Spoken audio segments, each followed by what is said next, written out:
నమస్కారం news 9 TV తెలుగుకి స్వాగతం. విద్యుత్ సెగలు ప్రైవేట్ షాక్ ఎవరికి? జగిత్యాల జిల్లాలో విద్యుత్ సెగలు రేగుతున్నాయి. కేంద్ర ప్రభుత్వం ప్రవేశపెడుతున్న విద్యుత్ సంస్కరణల బిల్లు ఇప్పుడు ఉద్యోగుల గుండెల్లో మంటలు పొట్టేస్తుంది.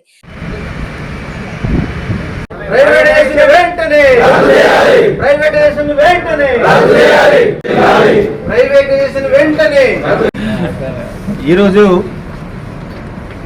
ఎలక్ట్రిసిటీ అమెండ్మెంట్ యాక్ట్కు వ్యతిరేకంగా ఏదైతే కేంద్ర ప్రభుత్వం మూర్ఖంగా ఈ ప్రైవేటైజేషన్ ఎలక్ట్రిసిటీ సెక్టార్ను ప్రైవేటైజేషన్ చేస్తామని చూస్తుందో దాని వ్యతిరేకంగా ఈరోజు భారతదేశంలోని అన్ని రాష్ట్రాల్లో ఈ నిరసన కార్యక్రమం అనేది చేపట్టడం జరుగుతుంది. మరి అందులో భాగంగా ఇవాళ మనం జగిత్యాలలో ఈ నిరసన కార్యక్రమాన్ని నిర్వహించుకుంటున్నాం. అంటే ఇప్పుడు కేంద్ర ప్రభుత్వము ఏ సంస్థ అయినా చూస్తే అన్ని ప్రైవేటైజేషన్. మొన్న బిఎస్ఎన్ఎల్ అని, బ్యాంక్స్ అని, రైల్వేస్ అని, ఎయిర్లైన్స్ అని, ఇట్లా ప్రభుత్వ రంగ సంస్థలు ఏవైతే ఉన్నాయో అన్నిటినీ ప్రైవేట్ చేస్తామని చూస్తున్నారు. మరి ఎందుకు ప్రైవేట్, ఎవరికి లాభం, ఎందుకు ప్రైవేటైజేషన్ చేస్తానంటే ఏమన్నంటే నష్టాల్లో ఉన్నది. మరి ఎందుకు నష్టాల్లో ఉన్నది? ఇలా పెద్ద పెద్ద చదువులు చదువుకున్న అధికారులు ఉన్నారు, పెద్ద పెద్ద రాజకీయ నాయకులు ఉన్నారు. మరి ఎక్కడ లోటు జరుగుతుంది, ఎక్కడ ఏం జరుగుతుంది అనేది విశ్లేషణ ఎందుకు చేయట్లేదు? ఇలా విద్యుత్ ఉద్యోగుల వల్ల నష్టాలు ఉందా, లేకుంటే ప్రభుత్వ వాళ్ళ స్వార్థం కొరకు ఈ సంస్థను నష్టాల్లో నెట్టుతున్నారా అనేది వాళ్ళు చూడాలి. మరి ఇలా ఈ ప్రైవేటైజేషన్ కనుక చేస్తే ఇలా రైతులు కూడా చేయాల్సిన అవసరం ఉంది. ఈ ప్రైవేటైజేషన్ కనుక చేస్తే ఇలా రైతాంగం, ఇలా వాళ్లకు మీటర్ కనుక పెడితే మనము వాళ్ళ పెట్టుబడి, వాళ్ళ వచ్చే పంట కరెంటు బిల్లుకే సరిపోదు. మరి ఇలా భారతదేశము ప్రపంచంలోనూ 2వ జనాభా ఉన్న దేశం. ఇలా పంటలు కనుక వండకపోతే మరి ఆహార సంక్షోభం అనేది ఏర్పడే అవకాశం ఉంది. మరి ఇవన్నీ ఇలా ఈ సంస్థను కన్న తల్లి లెక్క మేము చూసుకుంటున్నాం. ఇలా ఈ సంస్థతో మేము బతుకుతున్నాం కాబట్టి ఎన్నో కష్టాలు ఉన్నాయి ఈ సంస్థలో.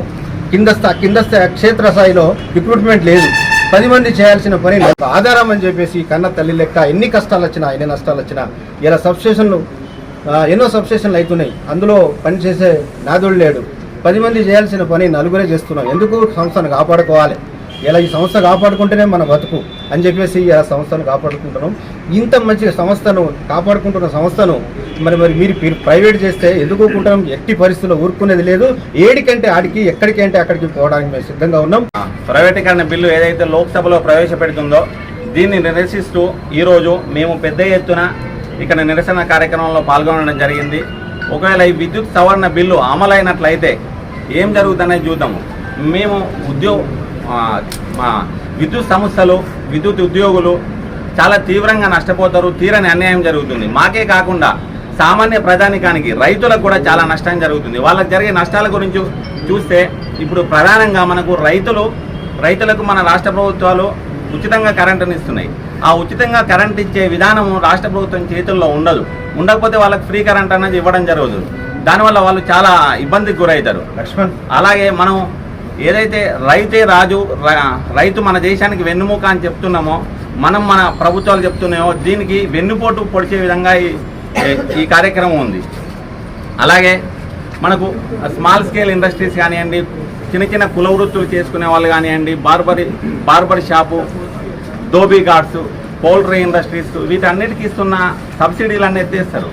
అలాగే రైల్వేకి రైల్వే డిపార్ట్మెంట్కి, మెట్రో రైల్స్కి ఇచ్చే సబ్సిడీలు కూడా ఎత్తేసి రైల్వే వాళ్ళు కూడా టికెట్ ఛార్జీలు పెంచుతారు. గూడ్స్ రవాణా ఛార్జెస్ పెరుగుతాయి. ఈ ఛార్జెస్ పెరిగితే మనకు నిత్యావసర వస్తువుల యొక్క రేట్లు అనేవి చాలా పెరుగుతాయి. అలా పెరిగితే సాధారణ ప్రాధాన్యతం చాలా ఇబ్బందులకు గురవుతారు. అలాగే విద్యుత్ ఛార్జీలు కూడా ఎవ్రీ ఫైనాన్షియల్ ఇయర్ ఎండింగ్ తర్వాత ఏప్రిల్ 1కి టంచన్గా విద్యుత్ ఛార్జీలు పెంచుతారు. ఈ పెంచడం వల్ల చాలా భారమై కూర్చుంటుంది. ఇట్లాంటి ఎన్నో సమస్యలు మనకు రైతాంగానికి, సామాన్య ప్రజానికానికి ఎదురవుతాయి. ఈ సమస్యలన్నింటినీ మనం నిలువరించాలని, అడ్డుకోవాలని national coordination committee of electricity employees and engineers పిలుపు మేరకు టీజీపీ జాక్ ఆధ్వర్యంలో మనము గతంలో కూడా చాలా పెద్ద ఎత్తున సమ్మెలు చేసినాము, ధర్నాలు చేసినాము. ఈ విద్యుత్ సవరణ బిల్లు కేంద్ర ప్రభుత్వం వెనక్కి తీసుకోకపోతే మా ఈ నిరసనలు ఇంకా ఉధృతంగా కొనసాగిస్తాము. Save power sector, save India. కేంద్ర ప్రభుత్వం మొండి వైఖరి, కేంద్ర ప్రభుత్వం మొండి వైఖరి, విద్యుత్ ఉద్యోగుల ఐక్యత, విద్యుత్ ఉద్యోగుల ఐక్యత. పార్లమెంటులో అడుగు పెడుతున్న ఆ ఒక్క బిల్లు వేలాది కుటుంబాల భవిష్యత్తును అధికారంలోకి నెట్టబోతుందా, లేక సామాన్యుడి జేబుకు కరెంటు షాక్ ఇవ్వబోతుందా? ఇదే ఇప్పుడు హాట్ టాపిక్. జగిత్యాల జిల్లా కేంద్రంలోని TGNPDCL విద్యుత్ ప్రగతి భవన్ సాక్షిగా నేడు రణరంగంగా సాగింది. విద్యుత్ ప్రైవేటీకరణ వద్దు, ప్రజా వ్యతిరేక విధానాలు వద్దు అంటూ విద్యుత్ ఉద్యోగులు గొంతెత్తారు. కేంద్రం తీసుకొస్తున్న ఎలక్ట్రిసిటీ అమెండ్మెంట్ బిల్లుపై తీవ్ర స్థాయిలో విరుచుకుపడుతున్నారు. ధర్నాలు పాల్గొన్న ఉద్యోగుల మాటల్లో వినిపిస్తున్న ప్రధాన ఆందోళన ఏంటంటే, విద్యుత్ రంగాన్ని కార్పొరేట్ శక్తులకు దారాదత్తం చేస్తే రేపు సామాన్యుడి ఇంటికి వచ్చే కరెంటు బిల్లు చుక్కలు చూపిస్తుందని, ప్రస్తుతం అందుతున్న సబ్సిడీలు మాయమైపోతాయని, ఉచిత విద్యుత్ అనే మాటే వినిపించదని వారు హెచ్చరిస్తున్నారు. కార్పొరేట్ శక్తుల గుత్తాధిపత్యం ప్రభుత్వ ఆస్తులను కారు చౌకగా ప్రైవేటు వ్యక్తులకు కట్టబెట్టడం వెనుక ఉన్న మతలబేంటి? ఉద్యోగ భద్రత ప్రశ్నార్థకం. దశాబ్దాల కాలంగా విద్యుత్ రంగాన్ని నమ్ముకున్న వేలాది మంది కార్మికులు భవితవ్యమేంటి? రైతుల పరిస్థితి? ఉచిత విద్యుత్కు మంగళం పాడేందుకు కేంద్రం ఈ కుట్ర పన్నుతుందా? అవును, జగిత్యాల ధర్నాలో ఉద్యోగ సంఘాల నేతలు మాట్లాడిన మాటలు ఇప్పుడు రాజకీయ వర్గాల్లో ప్రకంపనలు సృష్టిస్తున్నాయి. మేము ప్రజల కోసం పోరాడుతుంటే ప్రభుత్వం కేవలం ధనికుల కోసం ఆలోచిస్తుంది అంటూ వారు నేరుగా పాలకపక్షంపై దాడికి ఇది కేవలం ఉద్యోగుల సమస్య కాదు, ఇది ప్రతి వినియోగదారుడి సమస్య అని వారు గట్టిగా నొక్కుతున్నారు. మరోవైపు ప్రభుత్వం మాత్రం సంస్కరణల వల్ల సేవల్లో నాణ్యత పెరుగుతుందని చెబుతుంది.